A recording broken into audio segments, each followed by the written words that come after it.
The airport departure lane stretched out ahead like a runway to freedom. He could feel his mother's eyes boring into the side of his face, waiting, always waiting, for him to apologize, to cave, to be the good son she'd trained him to be for nearly 40 years. The car idled in the loading zone, other travelers hustling past with their rolling suit cans and hurried goodbyes. Normal families, functional families. He put the car in park. She expected him to brake. After all, he'd spent 27 years bending to her will, folding himself into smaller and smaller versions of who he actually was, just to avoid that look of cold disappointment she wielded like a scalpel. But the boy she once wrote off as having no son was about to prove he meant what he said. He stepped out, walked to the trunk, and pulled out her bag. The weight of it felt lighter than the weight he'd been carrying since he was 12 years old. He set it on the curb between them like a chess piece making its final move. She stared at him, waiting for the apology that wasn't coming. He didn't give her one. 27 years earlier, a 12-year-old boy sat in a courthouse waiting room, his entire world compressed into a stack of legal documents that would decide where he'd sleep that night. His father sat beside him, stone-faced and silent, while somewhere in another room his mother filled out paperwork that would sever their relationship in the most clinical way possible. The social worker had tried to prepare him. She'd used words like transition and in your best interest and sometimes families need space. But nothing prepared him for what he'd see when the paperwork finally crossed his father's desk weeks later. Under the field labeled name of child, his mother hadn't written his actual name. She'd written, I have no son, not in haste, not in the messy scrawl of someone overcome with emotion, in her neat, deliberate handwriting, the same careful penmanship she used for grocery lists and birthday cards to relatives she actually claimed. She had legally, officially, and permanently disowned him. The abuse that led to that moment had been the kind that left no visible scars, no broken bones for emergency room doctors to report, just the slow, methodical dismantling of a child's sense of safety, belonging, and worth. The kind of cruelty that happened behind closed doors and was always, always deniable. When he'd finally worked up the courage to tell adults what was happening, she'd looked them in the eye and called him dramatic, troubled, a boy who needed attention and would say anything to get it. And somehow, impossibly, her version sounded more reasonable than his truth. But the courts had seen through her performance. They'd given him an escape route, and in response, she'd done what she did best, punished him for the audacity of protecting himself. I have no son. Those 4 words became the foundation of everything that came after, every failed relationship where he apologized for existing, every boundary he failed to set because setting boundaries meant being selfish, and being selfish meant being the problem child she'd always said he was. With every drink he poured to drown out the voice in his head that whispered, maybe she was right, maybe he was unlovable, maybe he deserved to be erased from her life like a mistake in careful handwriting. The fracture in their family wasn't clean. It was jagged, infected, and it spread like a fault line through every relationship she touched. His sisters picked sides.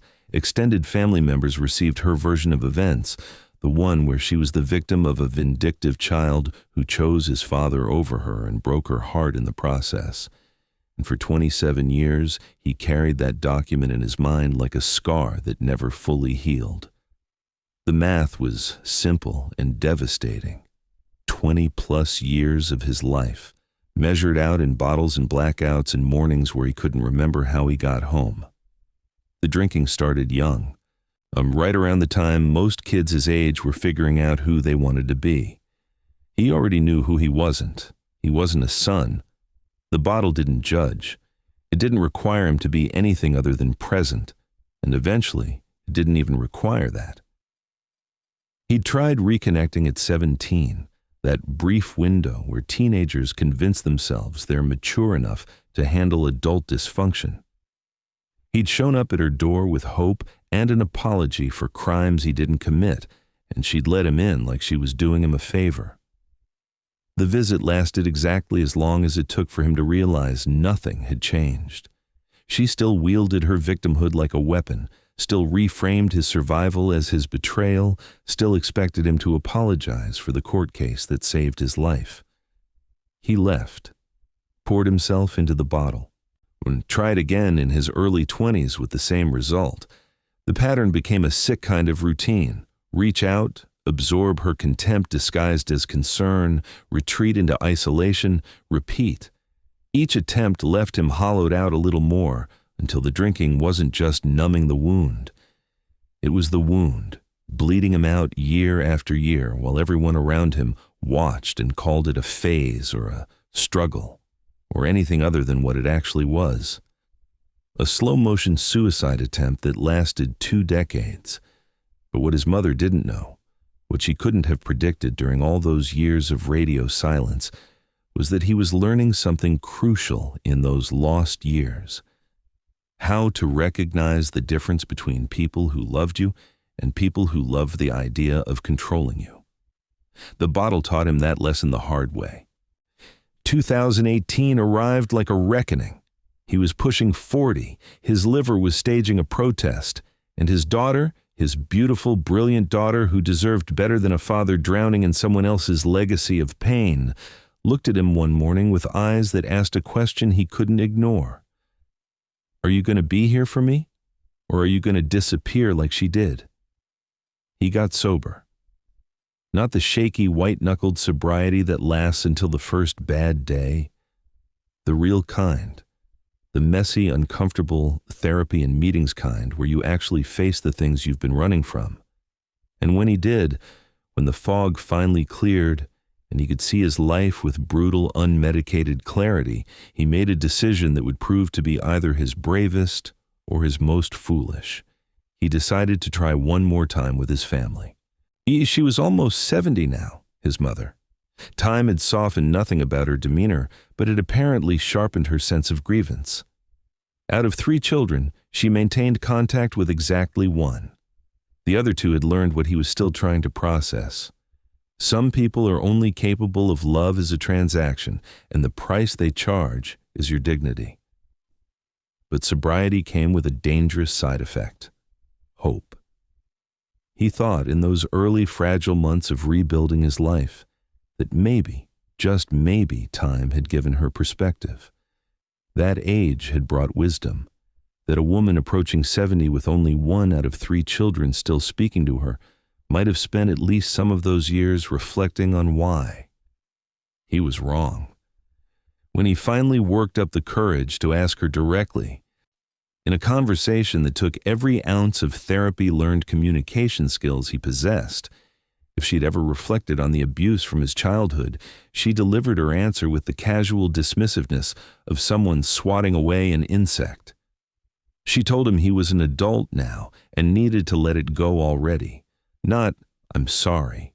Not, "I did the best I could." Not even, "I remember things differently." Just a flat, irritated directive to stop bothering her with his inconvenient memories and move on. The words landed like a diagnosis. This was who she was. This was who she would always be. Any forgiveness, any healing, any peace he found would have to come from within himself, because she was offering nothing. No accountability, no growth, no acknowledgement that the court system had removed a 12-year-old from her custody for reasons that still mattered. He absorbed this information the way he'd absorbed everything else she'd given him, quietly, internally, with the well-practiced skill of someone who'd learned early that expressing hurt only gave her ammunition. And then, despite knowing better, despite every red flag his newly sober brain was frantically waving, he decided that peace on his terms was better than no peace at all. He would engage with her, keep her at arm's length, maintain boundaries, but stay in contact. He told himself this was growth. It was actually just a different flavor of the same old pattern. The next few years unfolded like a masterclass in careful navigation. Their relationship existed in a state of permanent tension, The kind where both parties are performing normalcy while everyone involved knows the foundation is rotted through. They had family reunions where he watched her charm everyone else in the room while saving her subtle barbs for him. They even took a 3-week trip overseas together, which should have been a bonding experience, but instead felt like a prolonged exercise in emotional dodgeball. They argued constantly, though she always characterized their conflicts as being over small things. The temperature in the hotel room, which restaurant to eat at, whether they should take the train or the bus, but he could feel the real argument underneath every petty dispute. She was testing him, pushing boundaries, seeing how much territory she could reclaim now that he'd foolishly let her back in. And he kept compromising. Kept smoothing things over, kept being the bigger person, because that's what people in recovery did, right? They took accountability, practiced patience, extended grace. What he didn't realize was that he was rehearsing old patterns with new vocabulary. She still wielded her motherhood like a trump card in any disagreement, still expected him to defer to her authority despite him being a grown man with his own family, still treated his boundaries as suggestions she could negotiate away with enough guilt and persistence. And he still, God help him, he still hoped that maybe this time would be different, that maybe if he just showed her he was stable, sober, successful, worthy, she'd finally see him as something other than the boy who'd chosen the courts over her. But what he didn't know yet, what he wouldn't understand until a Friday night at an airport curb, was that she'd already made her decision about who he was 27 years ago. And arrogant people never admit they were wrong. Orchestrated narrative progression toward antagonists' arrogant trap setup. I need to continue with the concert invitation section, bringing us to the 15-minute mark. This should set up the trap and show her arrogance building. Need to hit 2,000 words total, and I'm at about 1,600, so this section needs about 400 words. Last summer arrived with what seemed like a peace offering. His mother had loved a particular band since he was young, and they were playing in his city. He extended an invitation that felt generous, maybe even healing. The plan was beautifully simple, the kind of clarity that left no room for misunderstanding. She'd arrive Wednesday. They'd attend the concert Thursday night. Friday morning, she'd fly out to visit his sisters. And early Saturday, he'd leave for his own trip that had been planned for months, clean, contained, a brief window of connection with clearly defined boundaries on both ends. She agreed enthusiastically, with the kind of warmth that made him think maybe, finally, they'd turned a corner.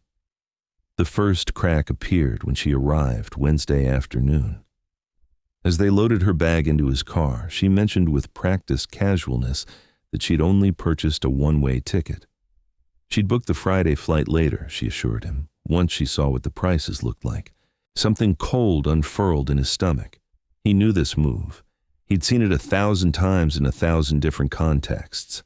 She was leaving herself an opening, planting the seeds for a last-minute change of plans that would somehow become his responsibility to accommodate.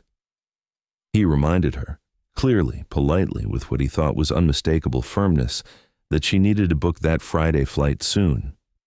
He reminded her again Thursday morning, and Thursday evening, right before the concert, he brought it up once more, this time making explicit what he'd assumed was already understood. He wasn't comfortable with anyone staying in his house while he was gone. She smiled, nodded, assured him she'd take care of it. The concert was fine. Good, even. For a few hours, they existed in the neutral space of shared music and crowd energy. Why, and he let himself imagine this was what normal families felt like. Friday morning arrived with the inevitability of a bill coming due.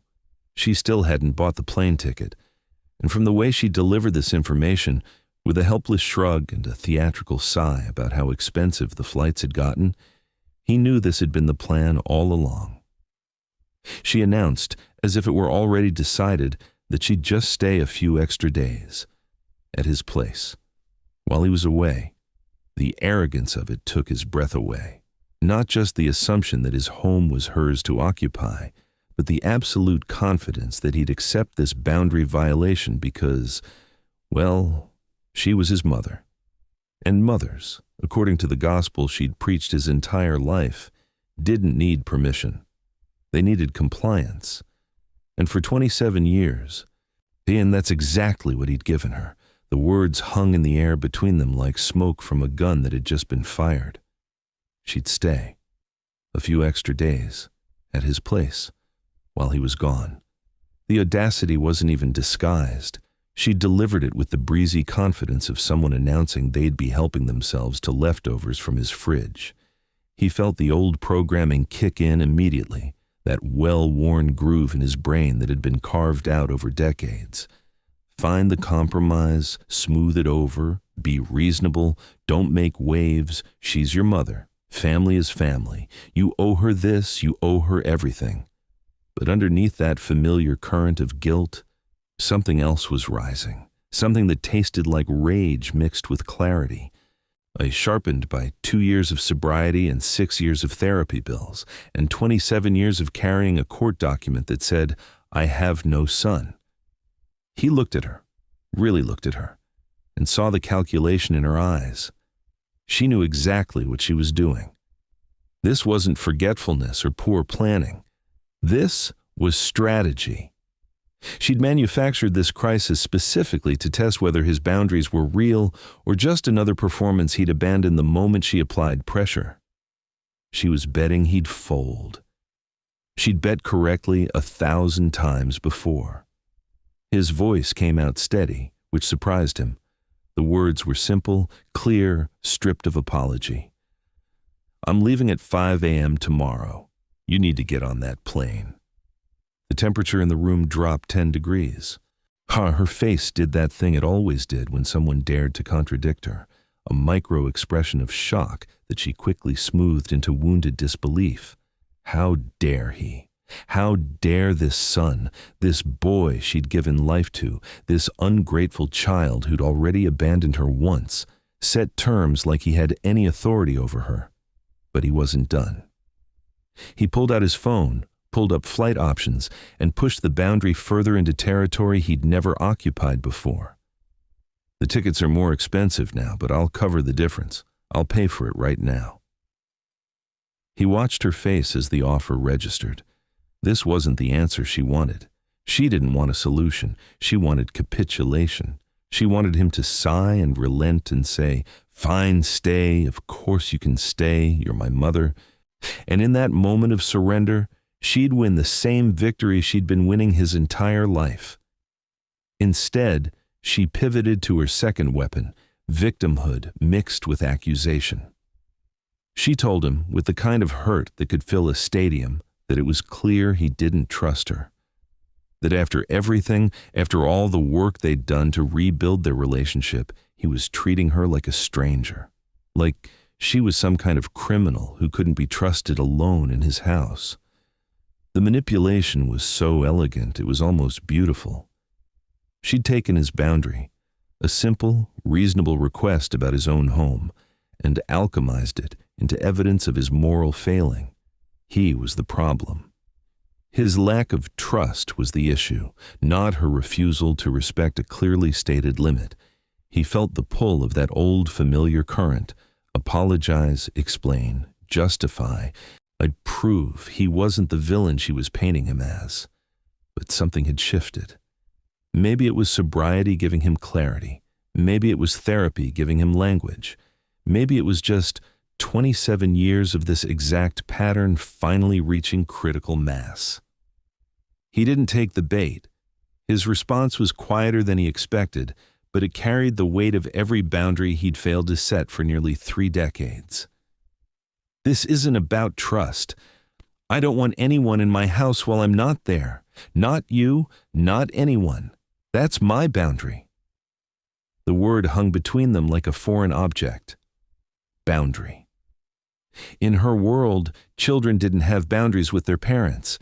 Children had obligations, duties, debts that could never be fully repaid. He watched her recalibrate in real time, cycling through her arsenal of manipulation tactics like someone trying keys in a lock. She tried guilt. After everything she'd sacrificed, he couldn't do this one small thing. She tried logic. It was just a few days. What was the big deal? She tried authority. She was his mother, and this was disrespectful. None of it worked, and that's when he saw something flicker across her face that he'd never seen before. The dawning realization that she might actually lose this round. The argument escalated in the way that family arguments do, circling the same points with increasing volume until someone finally says the thing that can't be unsaid. She delivered her ultimatum with theatrical finality, her voice sharp as broken glass. "Fine, take me to the airport." The silence that followed was deafening. She expected him to break. He could see it written across every line of her face. This was the moment where he was supposed to cave, to rush in with apologies and assurances that she could stay, that he didn't mean it, that he was overreacting. This was the moment where the pattern was supposed to repeat itself, where the script they'd been performing for 27 years played out one more time with the same ending it always had. Instead, he said, "Okay, just that, just okay." And he started packing the car. He moved through his house with mechanical precision, grabbing his daughter because she needed to come along, collecting his keys, his wallet, checking that he had everything he'd need for his own departure the next morning. Not his mother stood in his living room watching him with an expression that cycled between disbelief and fury, and something that might have been fear if she were capable of admitting to such vulnerability. She still thought this was theater, performance, a bluff he'd fold before they made it to the end of his driveway. He loaded her bag into the trunk, the weight of it no heavier than the metaphor it represented. His daughter climbed into the back seat with the wide-eyed silence of a child watching adult dynamics. She didn't fully understand but could feel crackling in the air like electricity before a storm. His mother got into the passenger seat. He started the engine. The drive to the airport took 35 minutes in Friday evening traffic, and every single second of it unfolded in suffocating silence. Not the peaceful quiet of companionable stillness, but the loaded silence of a standoff, each party waiting for the other to break first. He kept his eyes on the road. She kept her eyes on him, burning holes into the side of his face with the intensity of her stare. He could feel her waiting, could sense the machinery of her manipulation, calculating when to deploy the next weapon. Any second now she'd speak, and whatever came out of her mouth would be designed to crack his resolve. But the seconds stretched into minutes, and the minutes piled up like sandbags against a flood, and still neither of them spoke. In the back seat, his daughter played quietly with her phone, occasionally glancing up at the tension in the front seat, with the worried expression of someone watching a bomb tick down to zero.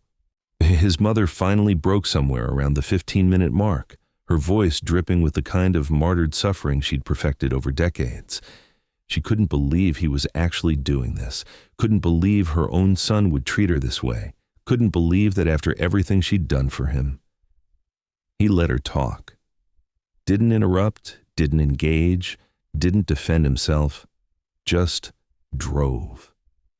Lane changes and turn signals in the methodical navigation of highway traffic, while she cataloged his failures as a son, as a person, as someone who clearly had no concept of family or loyalty or basic human decency.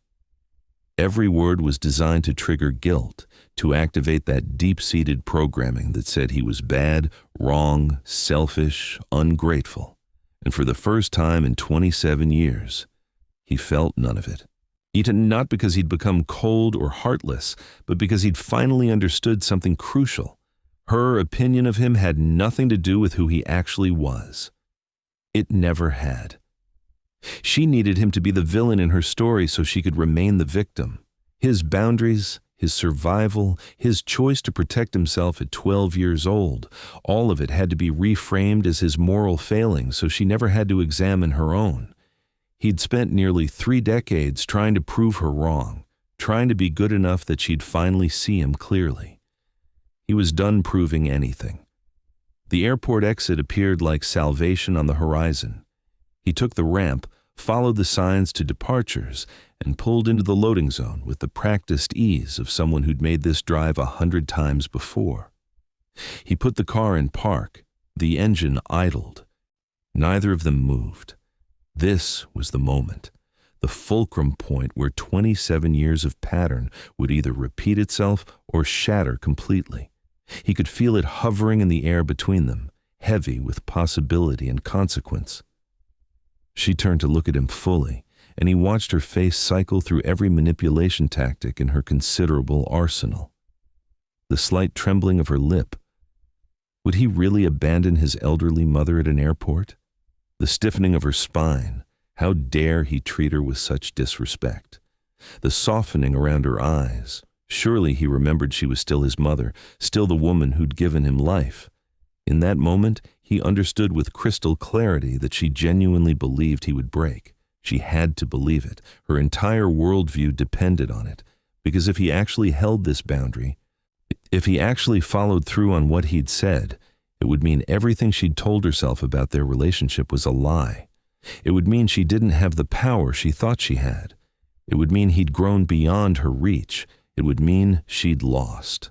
The standoff stretched on. Other cars pulled up, families tumbling out with luggage and hugs and normal goodbyes. An elderly couple helping each other to the curb. A businessman on his phone already working before his flight had even boarded. The whole machinery of normal human interaction unfolding around them while they sat frozen in their private war. She was waiting for him to say it. Never mind. Don't go. I'm sorry. You can stay. The apology that would restore the natural order, that would confirm she still had the upper hand, that would prove the boundary was negotiable after all. He unbuckled his seatbelt, got out of the car, walked to the trunk with legs that felt steadier than they had any right to feel. Pulled out her bag. The weight of it felt like liberation. He walked it around to the curb, set it down between the yellow lines where 1,000 other bags had been set down by 1,000 other people making 1,000 other departures. The wheels settled onto the concrete with a small scraping sound that felt thunderously final. She got out of the car slowly, disbelief painted across every feature. This wasn't how the script went. This wasn't how it had ever gone. He was supposed to break by now. He was supposed to crack under the weight of filial obligation and guilt and the specter of being the bad son she'd always told him he was. He looked at her, standing there on the curb next to her bag. For the first time in his life, he saw her clearly. Not as the omnipotent figure from his childhood, not as the wounded victim she'd performed for decades, just as a person who'd made choices, thousands of them, that prioritized control over connection, dominance over love. He could have left it there, could have just gotten in his car and driven away. But some part of him, the part that had fought so hard to be the bigger person, to extend grace, to never become the monster she'd accused him of being, needed her to know he wasn't abandoning her to homelessness or danger. His voice came out even, and neither cruel nor apologetic. If you can't find a ticket tonight, let me know. I can help you pay for a hotel.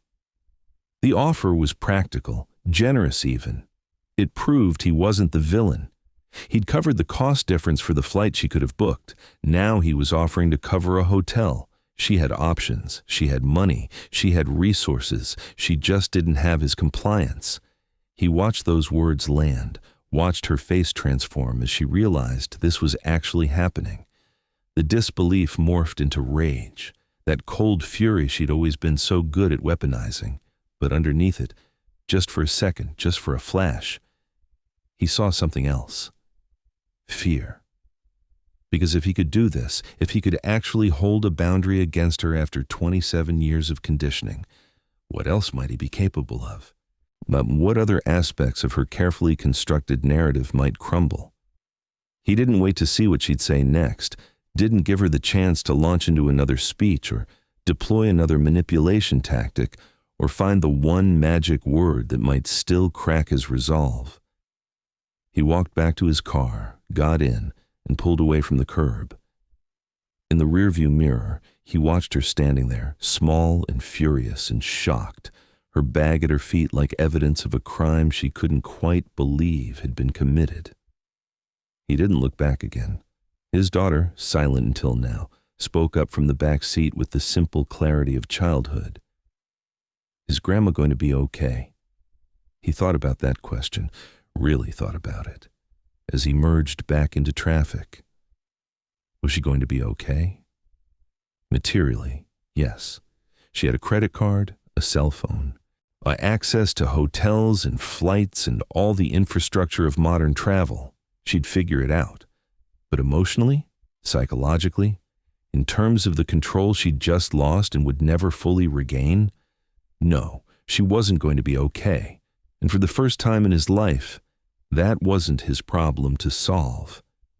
She'll figure it out, he told his daughter, and the words felt like the truest thing he'd said in years. Months passed like pages turning in a book he had already read, but was finally understanding for the first time. The days after the airport were strange. There was no flood of angry calls, no barrage of guilt-laden texts, no elaborate campaign to turn other family members against him. Just silence. The same silence she'd given him when he was 12 and chose survival over her authority. The silence of erasure. But he waited for the guilt to hit, for that familiar wave of self-doubt and recrimination that had characterized every other boundary he'd tried to set with her. Surely he'd wake up one morning drowning in regret, haunted by the image of his elderly mother alone at an airport curb. It never came. What came instead was something lighter. Room to breathe. Space to exist without constantly calculating how his choices might trigger her anger or disappointment. The mental real estate he'd been renting out to her manipulation tactics suddenly belonged to him again. He thought about it constantly in those early months, turning the moment over in his mind like a stone he was trying to understand the weight of. Had he stranded his mother? Technically, no. He'd offered to pay for the flight she refused to book. Yet he'd offered to pay for a hotel when she manufactured the crisis. She'd had options at every turn. What he'd refused to offer was his compliance with her boundary violation, and that, apparently, was unforgivable. The court document from 27 years ago surfaced in his memory with new resonance. I have no son. She'd written it then in anger and control, and the desire to punish him for choosing safety over her authority. She'd meant it as a weapon, a way to hurt him that would echo across decades. But standing at that airport curb, setting down her bag and walking away, he'd finally accepted what she'd written all those years ago. He agreed with her. If being her son meant erasing himself, meant accepting abuse without question, meant treating boundaries as suggestions she could negotiate away with guilt and manipulation, then maybe she was right. Maybe he wasn't her son, not in the way she needed him to be. And maybe that was okay. She was almost 70 now, estranged from all three of her children. He wondered sometimes if she spent any of those quiet hours reflecting on how she'd arrived at that particular destination. Wondered if the pattern ever became visible to her, if she ever traced the thread backward through decades of burned bridges and abandoned relationships. He doubted it. People like her, people who'd weaponized victimhood for so long it had become their entire identity, didn't tend toward self-reflection. It was always someone else's fault. Her children were ungrateful. Her ex-husband had poisoned them against her. The courts had been unfair. The world had failed to recognize her suffering. Never her, never her choices. Never the 1,000 small cruelties and the 100 major ones that had driven away everyone who'd ever tried to love her. The title of his own story had written itself that night at the airport, the words materializing with the clarity of something that had always been true but needed time to surface. The no son child set one boundary. She laughed in my face. I ended our family forever. Because that's what it was, wasn't it? Not a dramatic explosion, not a screaming match or a final confrontation where every grievance got aired and every wound got examined. Just a simple boundary, held firm against someone who'd spent 27 years training him to believe boundaries were betrayal. She'd laughed in his face, not literally, but in every action that communicated his limits didn't matter. His comfort was negotiable. His home was hers to occupy, regardless of his clearly stated wishes. And he'd done what she'd written on that court document all those years ago. He'd ended their family, not with cruelty, not with revenge, just with the quiet dignity of a person who'd finally learned that peace didn't come from reconciliation with people who refused to acknowledge harm. It came from walking away. The reversal wasn't hidden power or secret leverage or some clever trick that turned the tables. The reversal was simpler and more profound. After 27 years of bending, he'd finally stood up straight. And the woman who'd written "I have no son" discovered she'd been right all along. Just not in the way she'd intended. If this story hit you somewhere deep, if you've ever carried a document in your mind like a scar or spent years bending yourself into smaller versions of who you actually are, you're not alone in that.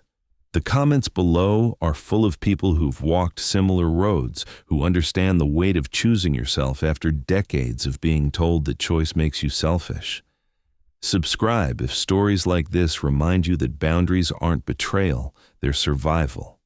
And if you found even one sentence here that gave you permission to stop proving yourself to someone who will never see you clearly, hit that like button. Not for the algorithm, for the quiet recognition that sometimes the bravest thing we ever do is set down someone else's bag and walk away.